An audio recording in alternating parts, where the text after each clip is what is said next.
علم زۆر زۆر گرنگە خۆشەویستەکانم و ئەسڵ و بنچینەی هەموو شتەکان لەسەر علمدا ئەمەزرێ. علمە کە عەقڵەکان ئازاد ئەکا لە کۆت و زنجیری ئەو وەهم و خەیاڵانەی کە دروست ئەبێ لە ناو خەڵکە. بە علمە ئەزانی ئەوە هیچ شتێکی پڕوپوچە و ئەوەی شتێکی حەقیقیە. جوڵەی بەرهەمهێنان و پێشکەوتن علم ئەی بابەڕێوە لە هەموو وڵاتێکە لە هەموو ملەتێکە.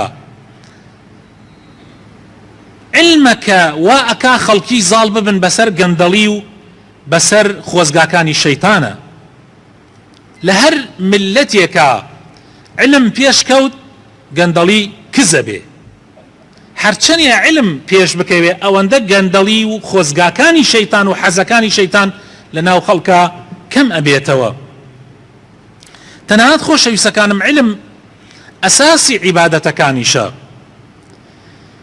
شایەتمان کە ئێمە بەوە ئەبین بە موسڵمان ئەگەر هەتا نەیهێنین مسلمان نین. خوای تەعالا لە قورئانی پیرۆزە ئەفەرمێ لە سوورەتی محەممەدە ئەفەرمێ فەعلەم ئەنەه لا ئیلاهە ئیلا الله. بزانە وەکو علم وەکو شارەزایی کە هیچ خوایەک نییە شایستەی پەرستن بێ ئیلا ئەڵڵا نەبێ. کە ئەمەت زانی ئەم جا وەستەغفیر لذەنبیکە وللمؤمنین والمؤمنات. ئەم جا ئیتر ئەبی بە مسلمان و داوای لێخۆشبوون ئەکەی بۆ خۆت و بۆ ئیمانداران لە نێر و لەمێ.